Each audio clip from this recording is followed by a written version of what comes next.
Sa paghahanda ng mga tao para sa paparating na Pasko, iba't ibang pagkain, makukulay na ilaw, magagandang pasyala na pwede nating puntahan. Pero sa kabila nito, may mga kwentong hindi naaabot ng mga palamuting ito. Sa ilalim ng tulay ng Santa Maria, nakilala ko ang pamilya ni Ate Jennifer Piñas, 41 years old. Ayon sa kanya, mahigit 10 taon na silang naninirahan dito. Paano po yung buhay niyo dito pagka tumaas po yung tubig dito sa ilog? Tulungan kami. Evacuation tayo. Bilbit si gamit. Punta dito, ganito ka naman. Hindi po ba kayo pinapaalis dito pagka Palagi kami pinapaalis, palagi kami nakabal ng barangay, palagi kami. Ang sabi ko naman, alis kami.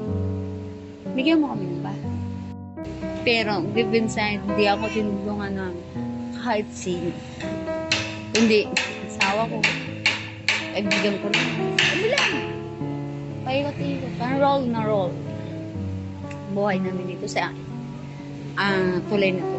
Sana mawala yung sakit na naramdaman ko, yung buto sa puso ko.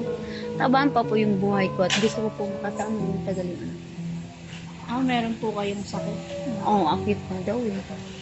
Noong kalakasan pa ni Ate Jennifer, minsan siya ay namamasukan bilang labandera at naglilinis ng bahay. Pero dahil sa kanyang iniindang sakit, pinaghinto ito at nanatili na lang sa kanilang tinutuluyan. Ang kanyang asawa ay nagbaboundary ng tricycle at kung ano lamang ang maiuwi nito, pinagkakasya na nila sa kanilang pang-araw-araw. Ang madalas nating makita ng mga bata ay naglalaro sa parke at sama-samang nagsasaya. Pero ang mga anak ni Ate Jennifer, na kahit anong laruan o gamit na makita nila sa paligid, ay ayos na sa kanila.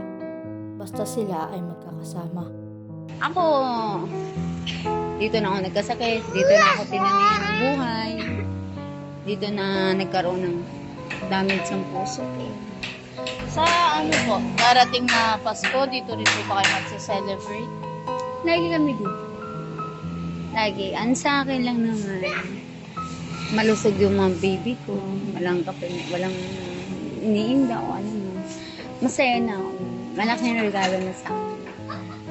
Yun ang mas mahalaga. Sama-sama kami. Complete na sa akin. Sabi nga nila, pag ang tao daw nawala, pati-pantay. Walang mahirap. Walang mahirap.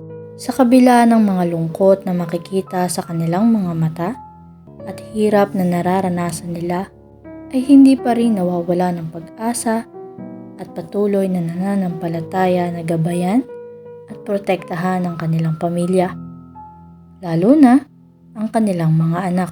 Para sa kwentong Makinarya, ako si Rosana Maligsi mula sa Gasera, Ilaw ng Katotohanan, Gabay ng Bayan.